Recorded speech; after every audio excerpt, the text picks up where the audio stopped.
अल्लाह ने उन्हें सलामत उस आग से बाहर निकाल लिया। जब हजरत इब्राहिम अपने घर वापस लौटे तो उनके वालिद ने उनसे कहा, ए इब्राहिम, अगर तुम अपने अल्लाह को नहीं छोड़ते तो मेरे घर से निकल जाओ। हजरत इब्राहिम अलैहिस्सलाम ने बिना किसी शिकवा के अपना घर छोड़ दिया और मिस्र की जानिब रवाना हो गए। जब मिस्र के बादशाह को यकीन हो गया कि इब्राहिम अल्लाह के नबी हैं, तो उसने अपनी बेटी हजरत हाजरा का निकाह इब्राहिम से कर दिया। इसके बाद हजरत इब्राहिम अपनी बीवी हाजरा को लेकर फिलिस्तीन चले गए और वहीं रहने लगे। हजरत इब्राहिम की कोई औलाद नहीं थी, इसलिए वह दिन रात अल्लाह से दुआ करते रहते, ऐ मेरे रब, मुझे एक नेक और फरमाबरदार बेटा अता फरमा। सालों गुजरते गए लेकिन बेटा नहीं हुआ। उम्र भी ढलती चली गई, मगर दिल में उम्मीद बाकी रही। 84 साल की उम्र में भी वो अल्लाह से यही इल्तिजा करते रहे।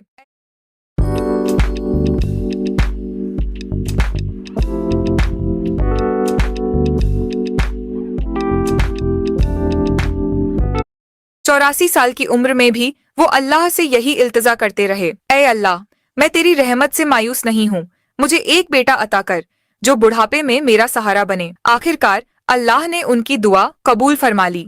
84 साल की उम्र में हजरत इब्राहिम को एक प्यारा सा बेटा हुआ। उन्होंने उसका नाम इस्माइल रखा।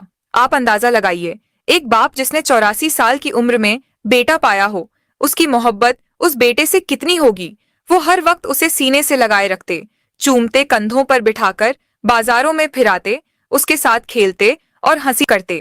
अभी बेटे की पैदाइश को एक हफ्ता भी नहीं गुजरा था कि हजरत जिब्राइल अलैहिस्सलाम इब्राहिम के पास आए और कहा, ए अल्लाह के नबी, अल्लाह का हुक्म है कि आप अपनी बीवी और बच्चे को खुद से जुदा कर दें। यह सुनकर हजरत इब्राहिम का दिल कांप गया।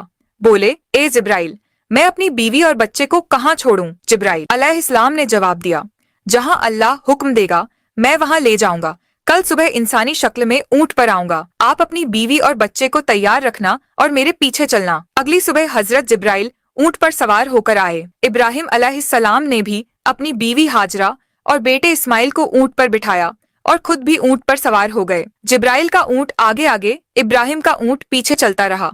वो फिलिस्तीन से चले, शहर दर शहर गुजरे, हफ्ते महीनों में बदलते गए और 1 महीने के सफर के बाद अरब की सर जमीन पर पहुंचे। उस वक्त अरब वीरान था, ना कोई इंसान ना परिंदा। जिब्राइल का ऊंट काले सुनसान पहाड़ों के दरमियान चलता रहा। आखिरकार 4 ऊंचे पहाड़ों के बीच एक वादी में पहुंचे, जहां आज काबा मौजूद है, लेकिन उस वक्त वहां दूर दूर तक कोई नहीं था। जिब्राइल ने ऊंट रोका और कहा, ए इब्राहिम, अल्लाह का हुक्म है कि आप अपनी बीवी और बेटे को यहीं उतार दें और खुद वापस चले जाएं। यह सुनते ही हजरत इब्राहिम अलैहिस्सलाम का दिल कांप उठा। वो वही इब्राहिम थे जो आग में फेंके जाने पर भी खामोश खड़े रहे थे और सिर्फ इतना कहा था, मेरा रब मेरे लिए काफी है। मगर आज जब जिब्राइल अलैहिस्सलाम ने उन्हें कहा कि अपनी बीवी और बच्चे को इस सुनसान जगह पर छोड़ दो, तो इब्राहिम अलैहिस्सलाम बेचैन हो उठे। बोले, ए जिब्राइल, यह तुम क्या कह रहे हो? यहाँ तो ना पानी है ना खाना, मेरे बीवी और बच्चे यहाँ कैसे जिंदा रहेंगे? जिब्राइल अलैहिस्सलाम ने जवाब दिया, ए अल्लाह के नबी, यही अल्लाह का हुक्म है, आप इन्हें यहीं छोड़ दीजिए और फिलिस्तीन लौट जाइए। इतना कहकर जिब्राइल चले गए और इब्राहिम अलैहिस्सलाम रह गए। अपनी बीवी और बच्चे को हसरत से देखते हुए उन्होंने इस्माइल को गोद में उठाया, सीने से लगाया और उनकी आंखों से आंसू बहने लगे।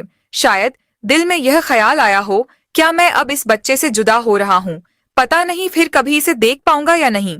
उन्होंने जल्दी से लकड़ियां इकट्ठा करके एक छोटी सी झोपड़ी बनाई और अपनी बीवी और बेटे को उसमें बिठाकर और फिलिस्तीन की ओर चल पड़े। शौहर को जाते देख हजरत हाजरा दौड़ती हुई पीछे आई, रोती हुई बोली, आप मुझे इस वीरान वादी में छोड़कर कहाँ जा रहे हैं? यहाँ तो ना खाना है ना पानी, मैं और मेरा बच्चा यहाँ कैसे जिंदा रहेंगे?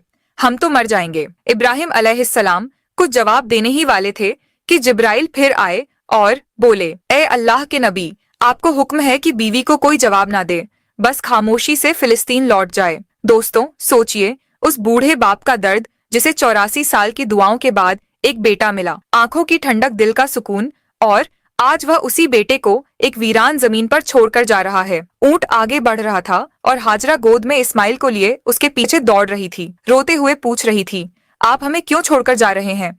मैं आपके बगैर इस सुनसान जगह में कैसे जिंदा रहूंगी? मेरा बच्चा तो मर जाएगा। आप तो जानते हैं यह बच्चा हमें कितनी मिन्नतों और दुआओं के बाद मिला है। क्या आप ऐसे ही उसे यहाँ अकेला छोड़ देंगे? वो बार बार यही सवाल करती जा रही थी, मगर इब्राहिम अलैहिस्सलाम को हुक्म था। दिल टुकड़े टुकड़े हो रहा था, मगर जुबान पर ताला था, सिर्फ अल्लाह के लिए। हाजरा लगातार पीछे दौड़ती रही, कभी कहती, कोई तो जवाब दीजिए, इतना खामोश क्यों है? आप लगभग 9 किलोमीटर तक वो अपने शौहर के ऊंट के पीछे भागती रही, हर 2 कदम पर दिल चीर देने वाले सवाल करती रही। आखिर जब हाजरा बहुत थक गई तो उनके दिल में एक ख्याल आया, मेरे शौहर तो नबी हैं, वह कोई काम अपनी मर्जी से नहीं करते, क्या यह अल्लाह